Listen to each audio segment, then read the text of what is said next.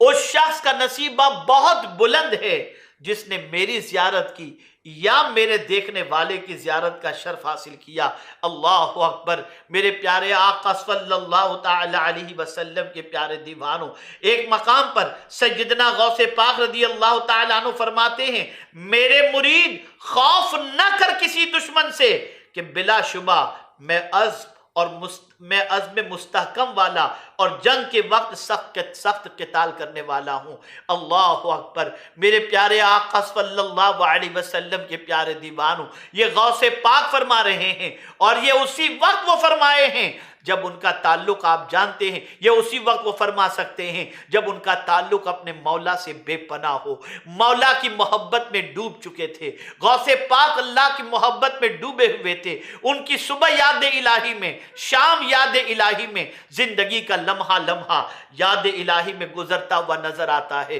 آپ اگر غوث پاک کی زندگی کا مطالعہ کریں تو آپ کو پتہ چلے گا، بچپنا دیکھیں تو محسوس ہوتا ہے، جوانی دیکھیں تو محسوس ہوتا ہے، زندگی کی ساعتوں کو دیکھیں تو محسوس ہوتا ہے کہ سیدنا غوث پاک رضی اللہ تعالیٰ عنہ نے کوئی کام اپنی خواہش پوری کرنے کے لیے نہیں، بلکہ ہر کام اللہ عز و جل کے قانون کے مطابق ہی انجام دیا۔ کوئی بھی قدم خلاف شریعت نہیں اٹھاتے تھے، خلاف سنت نہیں اٹھاتے تھے۔ اللہ اکبر، غوث پاک رضی اللہ تعالیٰ عنہ کی بارگاہ میں کسی نے عرض کیا، فلاں دریا کے کنارے پر ایک اللہ کے ولی تشریف لائے ہوئے ہیں۔ غوث پاک رضی اللہ تعالیٰ عنہ نے فرمایا، چلو چل کر ان کی زیارت کر کے آتے ہیں۔ جب دریا کے کنارے پہنچے، وہ وہاں سے چلے گئے تھے۔ غوث پاک نے فرمایا، بتاؤ وہ کہاں تشریف فرماتے؟ بتایا گیا وہ یہیں ہوتے تھے۔ اللہ اکبر، اس جگہ پر غوث پاک نے دیکھا تو انگلیوں کے نشانات اس طریقے سے موجود تھے، کھلی ہوئی انگلیوں کے نشانات۔ غوث پاک نے فرمایا، یہاں جو شخص موجود تھا وہ اللہ کا ولی نہیں تھا۔ لوگوں نے پوچھا، حضور آپ نے انگلیوں کے نشان سے کیسے پہچان لیا کہ وہ اللہ کا ولی نہیں تھا؟ غوث پاک رضی اللہ تعالیٰ عنہ فرماتے ہیں، اس نے یہاں سجدہ ضرور کیا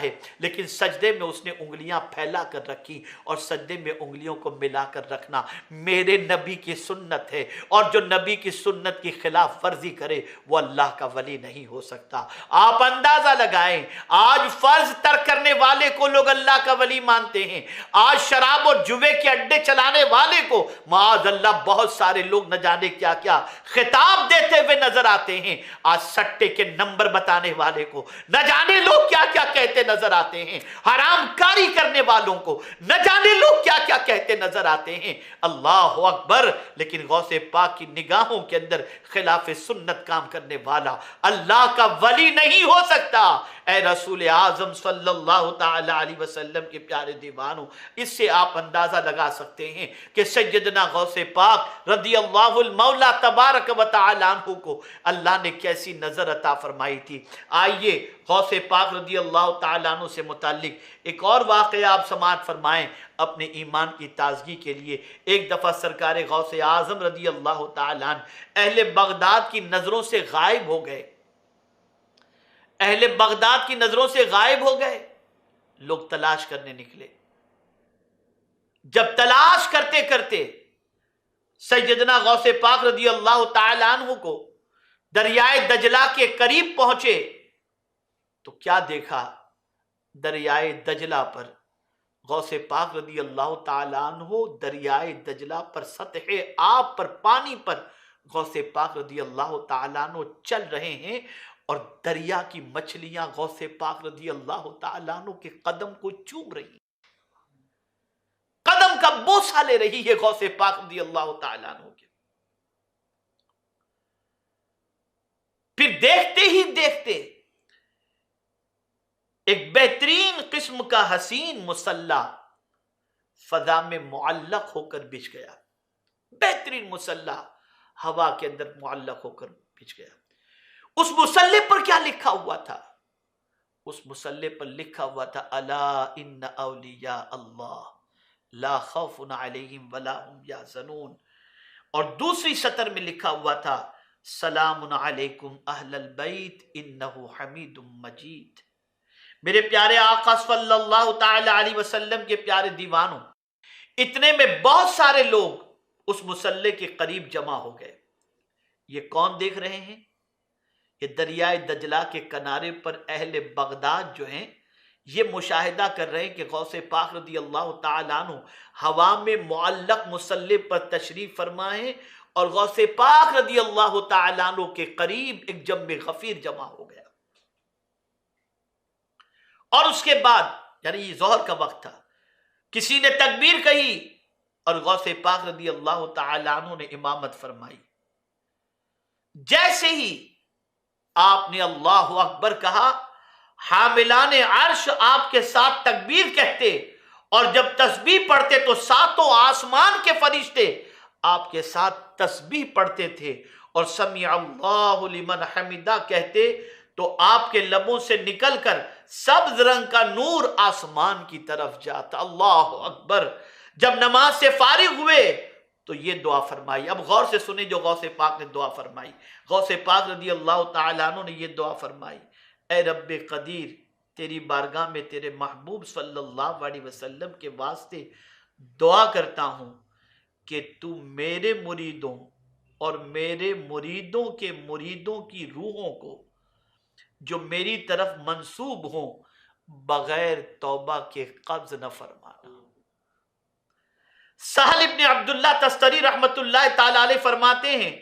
کہ آپ کی اس دعا پر ہم سبوں نے فرشتوں کی ایک بڑی جماعت کو آمین کہتے ہوئے سنا. دعا کے بعد ایک ندائے غیبی سنائی دی، ابشر فإنی قد استجبت لک. اے عبد القادر، خوشخبری ہو تمہارے لیے کہ میں نے تمہاری دعا قبول کر لی. آپ اندازہ لگائیں میرے پیارے آقا صلی اللہ تعالی علیہ وسلم کے پیارے دیوانوں، کتنا اونچا مقام ہے سیدنا غوث پاک رضی اللہ تعالی عنہ کا. اسی طریقے سے آپ دیکھیں شیخ بقا ابن بطور رحمت اللہ تعالی علیہ فرماتے ہیں کسی شخص نے سرکار غوث اعظم رضی اللہ تعالی عنہ سے پوچھا کہ آپ کے مریدوں میں پرہیزگار اور گنہگار دونوں ہوں گے، آپ نے اپنے غلاموں کے لیے کتنا تسلی بخش جواب عنایت فرمایا. جواب سنیں. غوث پاک سے کہا گیا آپ کے مریدوں میں گنہگار بھی ہوں گے اور پرہیزگار بھی ہوں گے. تو اب غوث پاک رضی اللہ تعالیٰ عنہ نے کتنا تسلی بخش جملہ ارشاد فرمایا. ارشاد فرماتے ہیں ہاں مگر پرہیزگار میرے لیے اور میں گنہگاروں کے لیے. اے رسول اعظم صلی اللہ تعالی علیہ وسلم کے پیارے دیوانوں، سیدنا غوث پاک رضی اللہ تعالی عنہ اللہ کے وہ مقرب بندے اور اللہ کے وہ برگزیدہ بندے جنہیں مولا نے بڑی طاقت عطا فرمائی، بڑی قوت عطا فرمائی، بڑا اونچا مقام عطا فرمایا. میرے پیارے آقا صلی اللہ تعالی علیہ وسلم کے پیارے دیوانوں، سیدنا غوث الثقلین قطب ربانی محبوب حقانی قندیل نورانی میرا شاہ شیخ سیدنا سید عبد القادر جیلانی رضی اللہ المولا تبارک و تعالی عنہ کا مقام اللہ کے نزدیک بہت عرف و اعلیٰ ہے. میں اس وقت آپ کے اخلاق اور آپ کی عادات سے متعلق کچھ گفتگو کرنے کی بجائے مختصر یہ گفتگو کرنے کے بعد اب آئیے، میں نے وعدہ کیا تھا کہ میں انشاءاللہ العظیم تعلیمات غوث الثقلین رضی اللہ تعالیٰ عنہ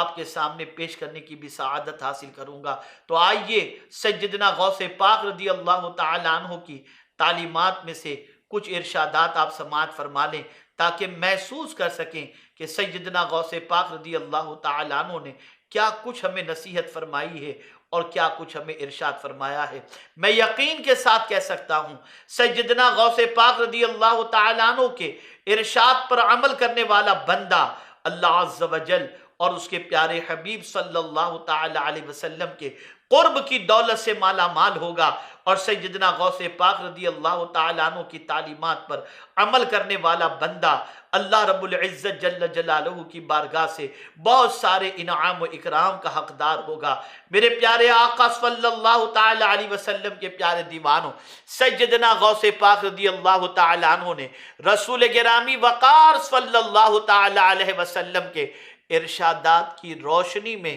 یہ بات واضح طور پر فرما دی، اور ارشاد فرمایا جس کا مفہوم کچھ یوں ہے کہ دنیا کی محبت ہر برائی کی جڑ ہے، اور دنیا کی محبت سے غفلت نہ برتنا، یعنی کبھی غافل نہ ہونا۔ اس کی محبت کسی نہ کسی شکل کے اندر تمہارے دل میں پیدا ہو جائے گی، اس لیے کہ دنیا رنگین ہو کر، خوش نما ہو کر، جاذب ہو کر مختلف شکلوں میں سامنے آئے گی۔ بچنا چاہو گے تب بھی دنیا کے مکر و فریب سے نہیں بچ سکو گے۔ ہاں، اللہ جسے بچا لے وہ بندہ دنیا کی محبت سے بچ جائے گا۔ یاد رکھیں، دنیا ہی کی محبت انسان کو بد کرداری کی طرف لے جاتی ہے، بد عملی کی طرف لے جاتی ہے، اللہ کی نافرمانی کی طرف لے جاتی ہے، تباہی اور بربادی کی طرف لے جاتی ہے، اللہ کی نافرمانی کی طرف لے جاتی ہے، رسول اعظم صلی اللہ علیہ وسلم کے ارشاد کے خلاف لے جاتی ہے۔ اس لیے دنیا جب کبھی سنور کر کے ہمارے سامنے آئے ناجائز شکل کے اندر، تو ہمیں سمجھ لینا چاہیے کہ اس سے غفلت نہ برتو، یہ ہمیں اپنے پنجے میں گرفتار کر لے گی۔ اللہ کی بارگاہ میں ایسی دنیا سے پناہ مانگو جو دنیا تمہاری آخرت یا ہماری آخرت کو برباد کر دے۔ یاد رکھو، آقا کریم صلی اللہ علیہ وسلم نے ارشاد فرمایا، دو محبتیں ایک دل میں جمع نہیں ہو سکتی۔ جس کے دل میں دنیا کی محبت ہے اس کے دل میں آخرت کی محبت نہیں ہوگی، اور جس کے دل میں آخرت کی محبت ہے اس کے دل میں دنیا کی محبت نہیں ہوگی۔ میرے پیارے آقا صلی اللہ تعالی علیہ وسلم کے پیارے دیوانوں، سیدنا غوث پاک رضی اللہ المولا تبارک و تعالی عنہ زبان کو لگام دینے کے حوالے سے تاکید فرماتے ہیں، اور فرماتے ہیں ہر گناہ کی جڑ زبان ہے۔ ارشاد فرماتے ہیں زبان کے گناہ بہت سخت ترین ہوا کرتے ہیں۔ آج ہم دیکھتے ہیں کہ لوگ ادھر کی ادھر، ادھر کی ادھر کرتے ہیں، اور زبان کا استعمال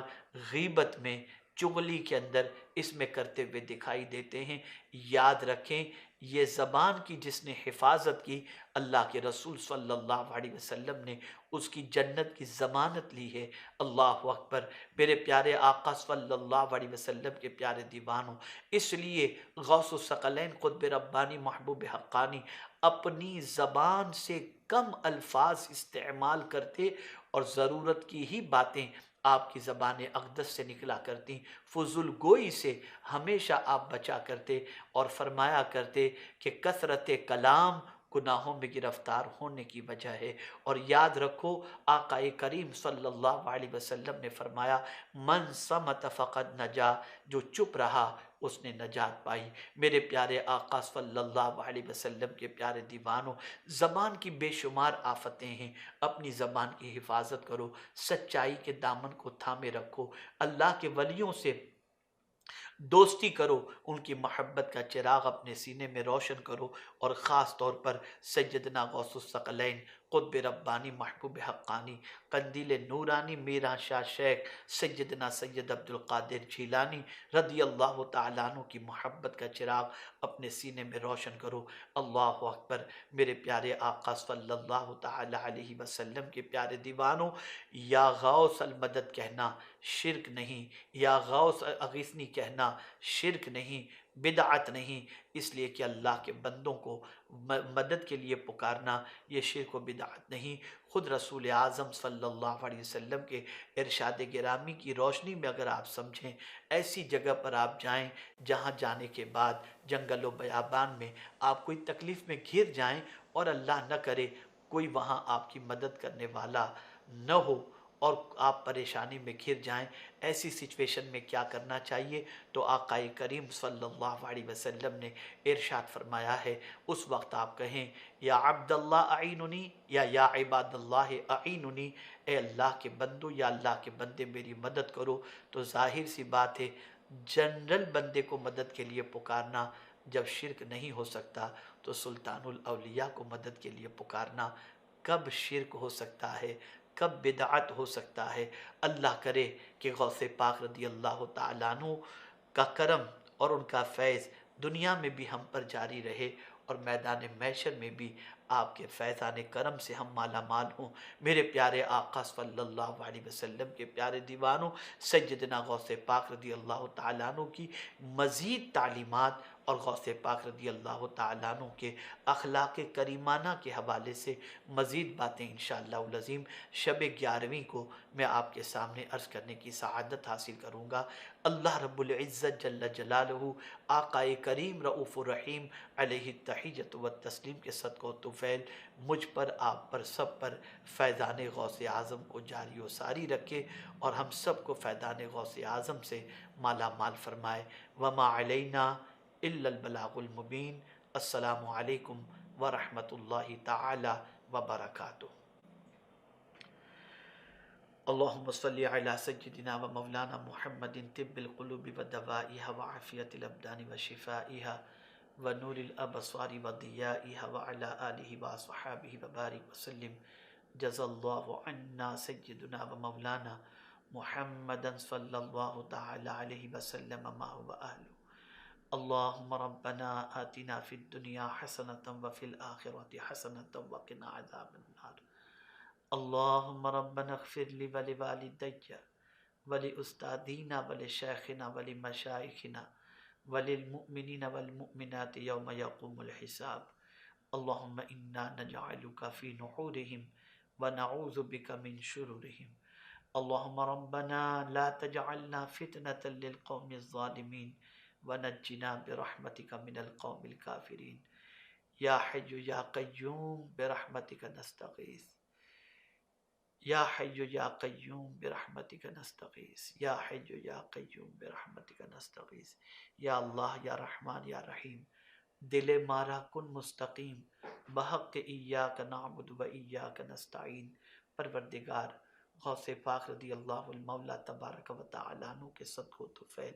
ہم سب کی خطاؤں کو معاف فرما۔ غوث پاک رضی اللہ تعالیٰ عنہ کے صدقہ و طفیل ہم سب کو گناہوں سے نفرت کی توفیق عطا فرما۔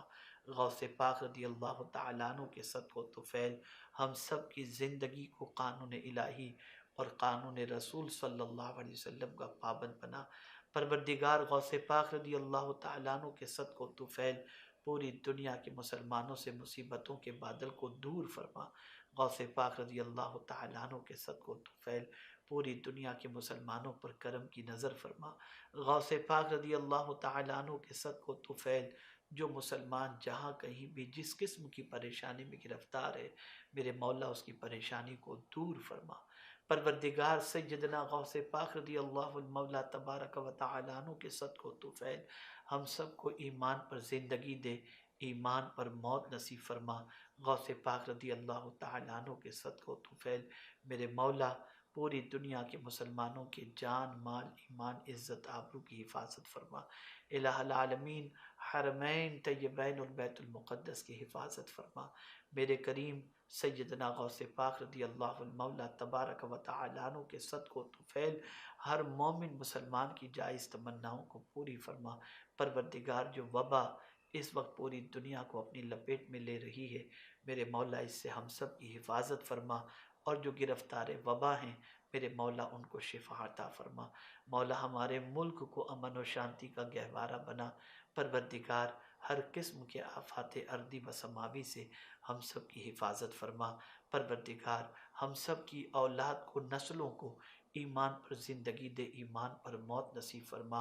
اور تیرے مقبول بندے غوث پاک رضی اللہ تعالیٰ عنہ کی غلامی کا پٹا ہمارے گلے میں دنیا میں بھی رہے، قبر میں بھی رہے، محشر میں بھی رہے، تاکہ غلامی غوث کے صدقے میں اللہ تعالیٰ ہم سب پر کرم کی نظر فرما۔ میرے مولا غوث پاک رضی اللہ تعالیٰ عنہ کے صدق و طفیل پوری دنیا کے مسلمانوں کے جان، مال، ایمان، عزت، آبرو کی حفاظت فرما۔ وصلی اللہ تعالی علی خیر خلقہ و نور عرشہ سیدنا و مولانا محمد و آلہ و صحابہ اجمعین برحمتک یا ارحم الراحمین۔